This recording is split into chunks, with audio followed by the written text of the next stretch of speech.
Olá, paz do Senhor, alunos. Estamos iniciando aqui a quinta aula da doutrina das últimas coisas e o assunto de hoje é o destino dos justos. Para quem pegou esse vídeo aleatoriamente aí na internet, essa aula faz parte da disciplina Doutrina das Últimas Coisas, que é uma disciplina do curso básico de teologia da FAESP, que é ministrada aqui no setor de Emílio Matarazzo.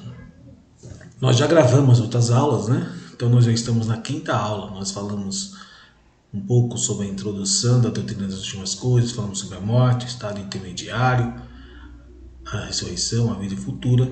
E nós iremos continuar o nosso curso falando sobre destinos das almas, dos justos, né? Então, nós sabemos que aceitamos Jesus como Salvador e as pessoas nessa condição, elas estão destinadas a uma vida eterna na presença de Deus. E, obviamente, depois do arrebatamento, nós iremos para o céu. Então, a Bíblia descreve o céu, né, por vários títulos. Né? O céu é descrito na Bíblia por paraíso. Né?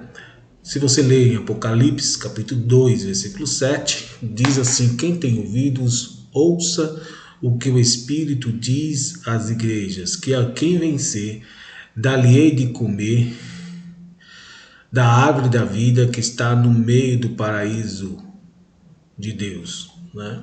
Então, o céu é descrito aqui nesse texto como um paraíso. Ok? Também, outra descrição, né, que Jesus disse, chama o céu de a casa de meu Pai. Né? A casa de meu Pai. Então o céu é um lugar onde Deus está, onde Deus mora, é a casa de Deus. Também em Hebreus capítulo 11, do versículo 13 ao 16, já iremos ler, é descrito como um país celestial. Por isso que às vezes na Bíblia, em algumas passagens, né, nós vemos os apóstolos dizendo: olha, a nossa pátria está no céu, de onde esperamos Cristo o Salvador. Né? Pedro também fala que nós somos peregrinos e forasteiros. Né? E lá em Hebreus, né, que é o versículo que está sendo citado aqui no nosso slide, no capítulo 11, do versículo 13 ao versículo 16, diz assim: todos esses morreram na fé, sem terem recebido as promessas, mas vendo-as de longe, crendo-as e abraçando, e as confessaram que eram estrangeiros e peregrinos na terra. Porque os que isto dizem claramente mostram que buscam uma pátria, e se na verdade se lembrassem daquela de onde haviam saído, teriam oportunidade de tornar. Mas agora desejam uma melhor, isto é, a celestial.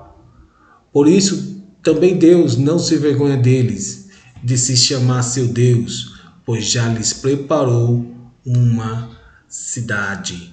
Então, então é um país, mas é também uma cidade. Né? Então nós temos aqui no céu uma civilização, uma organização, um estado organizado, né? Pode-se por assim dizer, onde Deus será o nosso rei, né? Nós seremos seus súditos. Então é uma cidade. Né? E qual o nome dessa cidade? Se nós lermos lá em Apocalipse capítulo 21, versículo 2, você vai descobrir, né, que essa cidade tem um nome. Né? É chamado de a Santa Cidade. Lá em Apocalipse capítulo 21, versículo 2, dizem: eu vi a Santa Cidade, a Nova Jerusalém, que de Deus descia do céu, adereçada como a esposa ataviada para o seu marido. Então, o céu tem esses nomes na Bíblia, ok? Então, é para lá que os justos vão. Avançando aqui, fala, né, de três fases na condição dos cristãos que partiram dessa vida. Então, todo mundo que morre, os cristãos, eles passam por essas três fases. Isso aqui é o que vai acontecer. Primeiro é o estado intermediário de descanso enquanto aguardam a ressurreição. Você vai lembrar que uma das nossas aulas que nós gravamos, nós falamos sobre o estado intermediário, né, que é o período em que entre a morte e a ressurreição. Esse é o estado intermediário. O crente morre e vai esperar, vai estar com o Senhor, né, aguardando a ressurreição. No Velho Testamento, as pessoas não iriam direto, né, na presença de Deus. Eles ficavam no seio de Abraão, que com a ressurreição de Cristo, agora esse lugar foi transportado, foi levado com Cristo para estar com o Senhor. Então, o crente vai primeiro para o estado intermediário. Depois, ele será ressuscitado. E depois da ressurreição, os crentes passarão por um processo que nós chamamos de o juízo das obras, né? Das obras dos crentes, que também é chamado do tribunal de Cristo. Então, nós não devemos confundir tribunal de Cristo com o juízo final. Aqui nós estamos falando dos justos. Então, os justos não irão para o juízo final. Os justos irão para o tribunal de Cristo. E o que é que vai acontecer no tribunal de Cristo? O crente não será julgado. O que será julgado são as obras. Então, por isso que é o juízo sobre as obras. Então, tudo que nós fazemos, né, será julgado diante de Deus. E isso você pode ler lá em 2 Coríntios, capítulo 5, versículo 10, que diz assim, Paulo está dizendo aos crentes de Coríntios, porque todos devemos, ele fala devemos, não está falando de nós, devemos comparecer ante o tribunal de Cristo, para que cada um receba segundo o que tiver feito por meio do corpo, ou bem ou mal. Então, é o tribunal de Cristo. O crente vai passar por isso depois da ressurreição.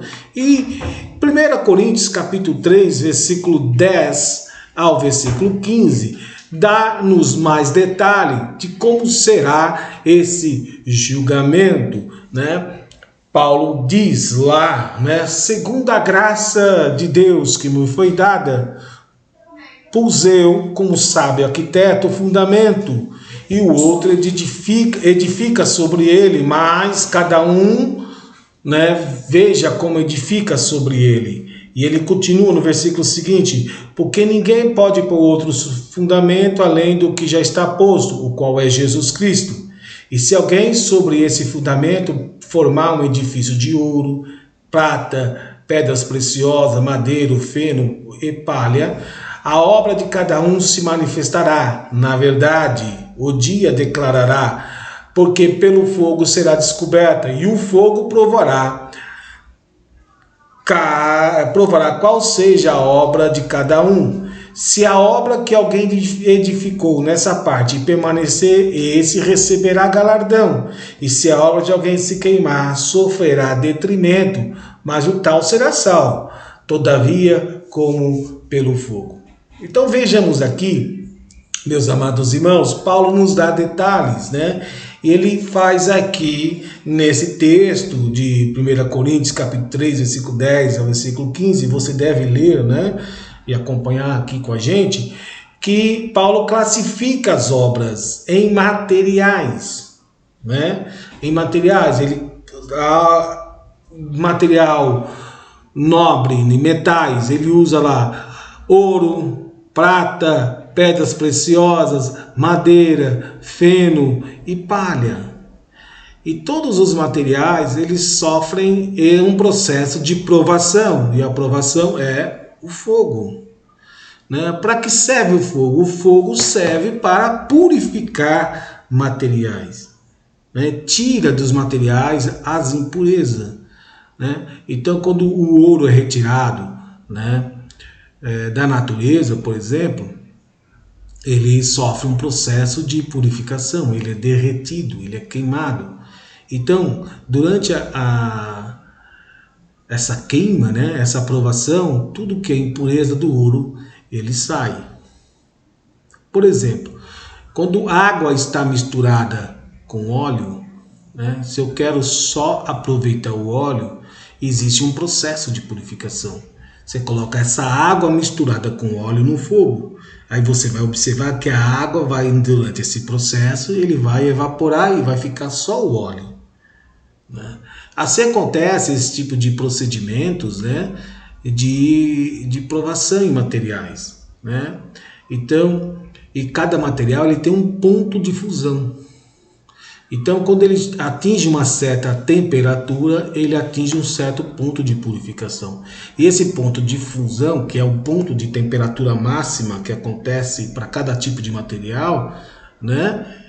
Para cada tipo de material, ele acontece a purificação. Por isso que cada obra será aprovada diante de Deus, né? Aqui não está sendo julgado o crente, mas, meus amados irmãos, devemos avaliar muito bem o que nós estamos fazendo na nossa fé cristã. Se aquilo que você faz realmente é proveitoso. Ouro, prova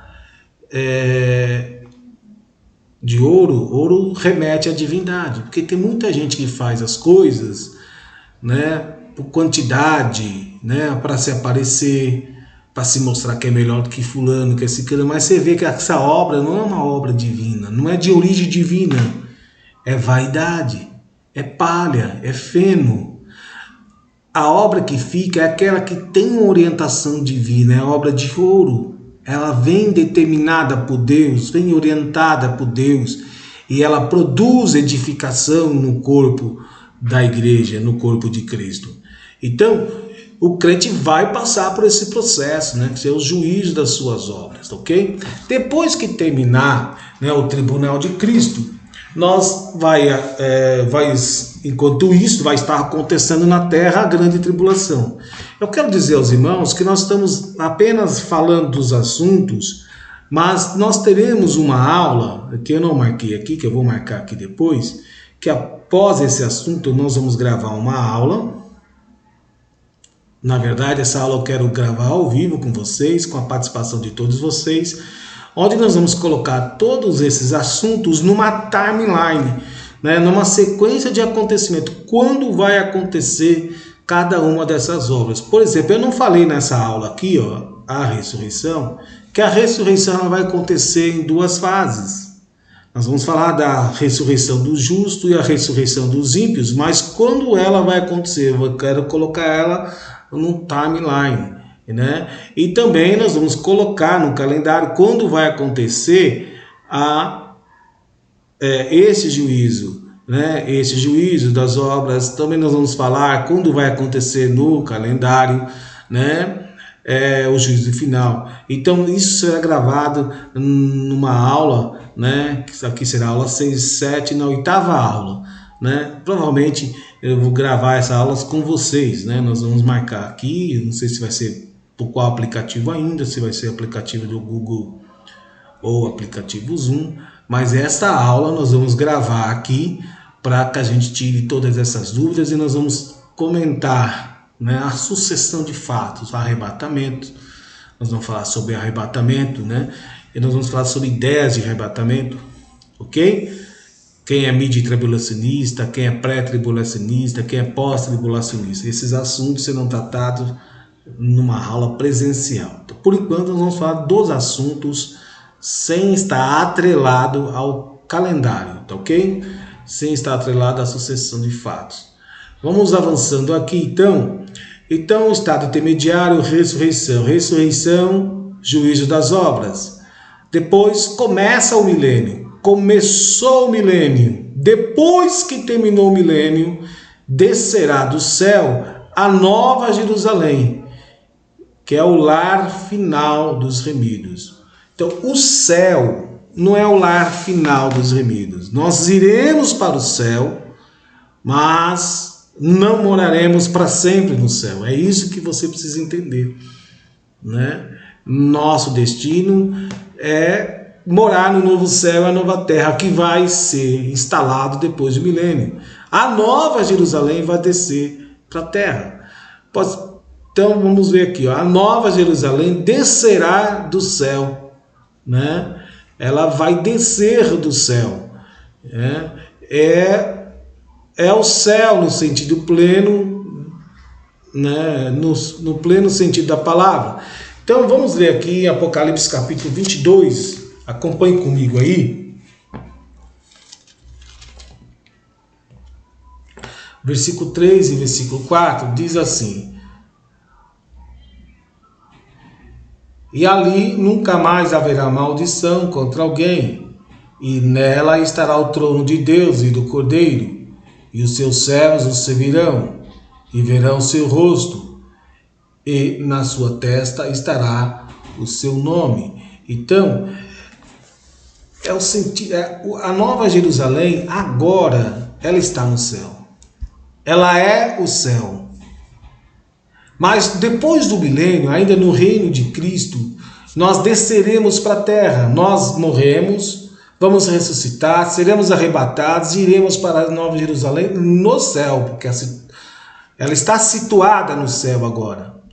Depois que acabar a grande tribulação, só um período de 7 anos, nós desceremos em glória com o Senhor Jesus. E reinaremos com ele durante o milênio. Satanás será preso e nós reinaremos com Cristo durante 1000 anos. Depois que acabar esse período de 1000 anos, vai acontecer mais uma guerra, né? Chamada guerra de Gog e Magog.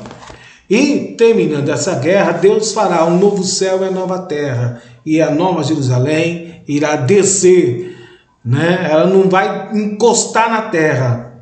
A Bíblia diz que ela ficará sobre a terra e as nações, né, andarão na sua luz. Então, o propósito final de Deus é trazer o céu à terra. E isto é o que vai acontecer, tá bom? E está também profetizado lá em Deuteronômio capítulo 11, versículo 21, que diz assim: para que se multipliquem os vossos dias e os dias dos vossos filhos na terra, que o Senhor jurou aos vossos pais, como os dias dos céus sobre a terra. Então o céu vai descer, né? E é o que vai acontecer. Então, na última aula, nós daremos uma aula, será uma aula em que vamos comentar alguns pormenores, né? Vamos falar da sucessão dos fatos, tá? Então você não perca essa última aula que nós vamos publicar no grupo aqui dos alunos. Avançando aqui, meus amados irmãos, né, o item que está no livro, que é a necessidade do céu, né? Se você olhar todas as religiões, o estudo das religiões revela o fato de que a alma humana instintivamente crê que o céu existe. Todas as religiões elas apontam para um mundo melhor, uma vida melhor, né, um lugar melhor, um paraíso, né? Isso é algo que está no instinto do ser humano. O ser humano já tem essa crença que vem nele e ele fica em busca de explicações dessa crença, tá? Também uma ideia, né, que tem nas pessoas é que também o céu é essencial às exigências de justiça. Como assim? Se você vê a parábola do rico e o Lázaro, parece que quando ele vai para o paraíso e o Lázaro o Lázaro vai para o paraíso e o rico não vai, né?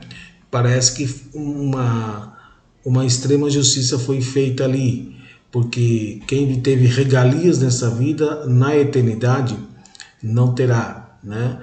Mas, na verdade, é o seguinte: a gente tem um ditado que o povo fala, né, comum o povo falar, que a justiça dos homens falha, mas a justiça de Deus não falha.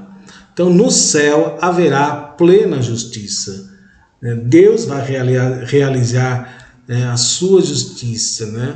Porque para Deus todo mundo é igual, né? Então no céu também tem essa ideia de nos trazer de que haverá uma justiça com todos os seres humanos. A Bíblia ensina que tal lugar existe, então nós cremos, né? Mas avançando aqui, que é o ponto mais importante da nossa aula, vamos tentar aqui descrever as belezas do céu, as bênçãos do céu, né? Como será, né? Na verdade, essa aula não tem por pretensão descrever as belezas dos céus, mas dá noção, né, de como será maravilhoso. Então a Bíblia fala que o céu é um lugar de luz e beleza. E aí, vamos, para que você tenha noção do tamanho dessa beleza, eu faço aqui um exercício. Imagine uma pessoa, um mineiro, que vive de Minas, que ele nasceu a 500 metros abaixo da superfície da terra. E que ele viveu toda a sua vida debaixo da superfície da terra. Será que essa pessoa ela consegue descrever a beleza da terra? Ele consegue descrever a beleza das árvores, dos campos floridos, dos rios, dos pomares, do céu estrelado, das montanhas, né? Tudo para ele, essas coisas talvez seja algo que ele nem imaginou, porque ele viveu o tempo todo, né, debaixo de um buraco, né? O céu é a mesma coisa, né? Assim como a topeira que vive debaixo de um buraco, fica dentro de um buraco, não pode compreender como é a vida da águia, né, que vive acima das montanhas, assim também somos nós. Nós somos incapazes de descrever a beleza do céu. A beleza do céu é algo muito mais belo, muito mais bonito do que qualquer expressão na nossa língua, seja na portuguesa, qualquer linguagem humana possa descrever. Vai ser um lugar, é um lugar de luz e beleza. Também outra bênção do céu é a plenitude do conhecimento, né? Então existem mistérios do universo, né, que nunca foi desvendados, que teólogos nunca compreenderam, nunca souberam explicar, né? No céu, todo esse conhecimento ela estará disponível, estará acessível a nós que somos crentes, né? Então, também tem esse detalhe do céu. Lá haverá plenitude de conhecimento. Plenitude de conhecimento. Vamos ler o que diz aqui em 1 Coríntios, capítulo 13, versículo 12, que diz assim, olha só. Porque agora vemos por espelho em enigma, mas então veremos face a face. Agora conheço em parte, mas então conhecerei como também sou conhecido. Eu fico lembrando da passagem que Paulo conta de quando ele foi arrebatado ao terceiro céu, e ele diz que ele recebeu revelações que são indizíveis à mente humana. Paulo estava dizendo que o que ele tinha recebido, ele não tinha expressão para explicar o tamanho do conhecimento, o tamanho da beleza, porque é indizível à mente humana. A mente humana está limitada para compreender a grandeza do conhecimento e das revelações que ele havia recebido nessa revelação.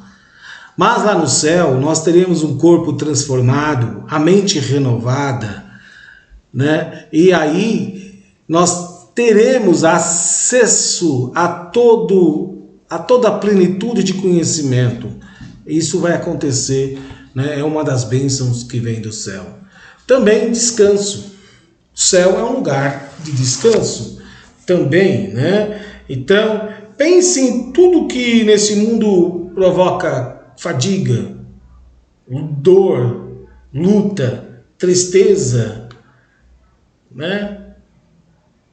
A gente que está ficando depois dos 40 começa a sentir dor nas costas, começa a sentir cansaço, o pulmão parece que é menor, né? Não estica, né? E isto não vai ter no céu, porque no céu não vai ter algo que nos faz cansar, né? Os que esperam no Senhor renovarão as suas forças, correrão e não se cansarão. Então é um lugar de descanso, mas não é de lugar de descanso porque teremos uma vida inativa. Lá no céu também é um lugar de servir, né?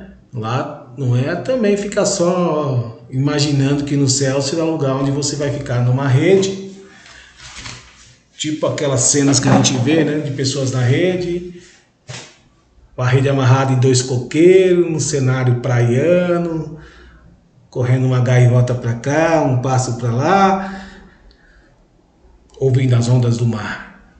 Lá no céu também será lugar de trabalho, de serviço. É o que está escrito em Apocalipse capítulo 7, versículo de número 15, né? Está escrito assim: estão diante do trono de Deus e o servem de dia e de noite no seu templo.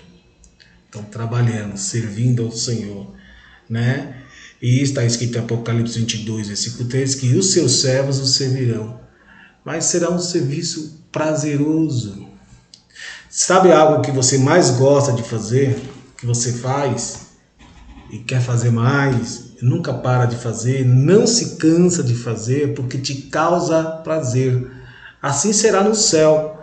Será um lugar onde estaremos servindo ao Senhor, mas servindo com alegria, servindo com prazer. Porque o céu também é um lugar de gozo, né? Está escrito lá em Apocalipse, né?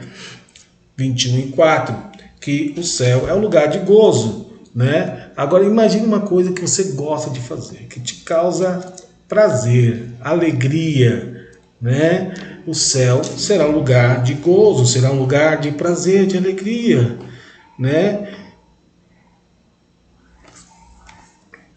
Então gozo, né? Gozo, paz, né? E interessante que aqui no livro faz uma analogia. Imagine um rei, um príncipe apaixonado. Ele constrói para a sua princesa um castelo lindo, maravilhoso, né?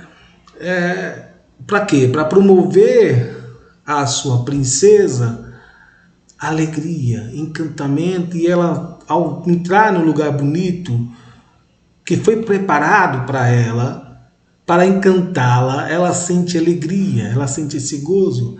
Assim foi o que Jesus fez por nós. Ele diz lá: eu vou vos preparar lugar. Então o lugar que o Senhor preparou para a sua igreja é um lugar de gozo, é um lugar de alegria perene, de vida eterna, de prazer eterno. Outra bênção do céu é a estabilidade. Ou seja, o gozo do céu será eterno. É diferente da nossa vida aqui na terra. Aqui na terra nós temos dias felizes, nós temos dias ruins. Nós temos dias abençoados, nós temos dias atribulados. Mas lá no céu não. Nós teremos gozo eterno. Será estável.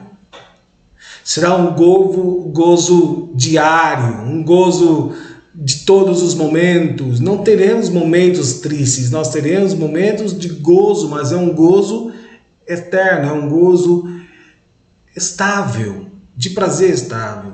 Também teremos gozos sociais, né? Bom, aqui nesse mundo que nós vivemos, nós temos pessoas, cada um tem seus ciclos de amizades, e nós temos pessoas que nós gostamos de conversar, que nós gostamos de ter amizade, ter comunhão. Mas mesmo assim, nesses relacionamentos sociais, acontece alguma coisa que nos chateie, que nos causa, às vezes, algumas decepções, mas mesmo assim nós não temos esses relacionamentos, porque nós gostamos, né? Lá no céu nós teremos relacionamentos sociais, nós teremos esses gozos sociais, mas não ficaremos chateados com ninguém. Porque aqui na terra, as pessoas possuem defeitos. Mesmo aquelas pessoas que nós amamos, elas têm alguns defeitos, nós também temos os nossos defeitos, e também nós às vezes chateamos alguém e não sabemos, ou sabemos, porque somos pessoas com defeitos. Lá no céu, os relacionamentos serão melhores, porque nós não teremos mais defeito, porque lá no céu não entra defeito. Lá no céu as pessoas são aperfeiçoadas para entrar no céu. Nós somos santificados para o céu. Então nossos relacionamentos serão sociais, nossos relacionamentos sociais serão relacionamentos prazerosos, serão relacionamentos de comunhão, de alegria, é o que vai acontecer. Também, isso quer dizer que lá no céu não teremos decepções, Glória a Deus. Também será um lugar de comunhão com Cristo. Jesus diz lá em João, vou vos preparar lugar, para que aonde eu estiver, estejais vós também. 2 Coríntios capítulo 5, versículo 8, Paulo diz que o seu desejo era estar com o Senhor, estar com Cristo, porque nós queremos ter comunhão com Cristo. Então, no céu, essas são as bênçãos dos céus, esses são os prazeres que há no céu. Então, quando a gente lê esses textos, quando a gente medita nesses textos, isso deve aumentar a nossa esperança de nos mantermos fiéis a Deus, para que quando Jesus vier arrebatar a sua igreja, não fiquemos nesse mundo. Então vale a pena viver uma vida de santificação, vale a pena viver uma vida de santidade, porque o céu nos espera. E tudo que foi falado aqui, de maneira bem simples, bem simples, não procuramos aqui aprofundar nada, dificultar nada, é mostrar que há muitas bênçãos no céu, mas a gente não conseguiu descrever na escala real como é o céu. O céu é muito melhor do que descrevemos aqui. É muito melhor. É o que está escrito na palavra do Senhor. Aquilo que o olho não viu, aquilo que o ouvido não escutou, aquilo que nem subiu no coração do homem. Sabe o que é isso? Não subiu, ou seja, não passou nem pela imaginação dele. Ele não consegue, por mais genioso que a mente fosse, é aquilo que Deus preparou para aqueles que o amam. Então Deus tem coisa maravilhosa para aquele crente que é fiel ao Senhor.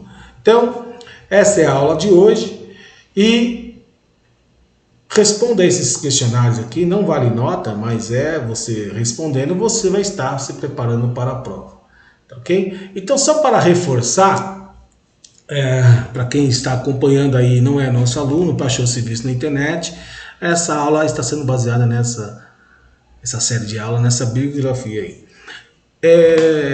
Então nós teremos uma aula que nós vamos gravar ao vivo, ok? E nós vamos tirar dúvidas, Vamos estar aberto a pergunta para que os irmãos possam tirar suas dúvidas, e depois faremos uma prova online, tá bom? Então, até a próxima aula, que Deus fale melhor em vossos corações.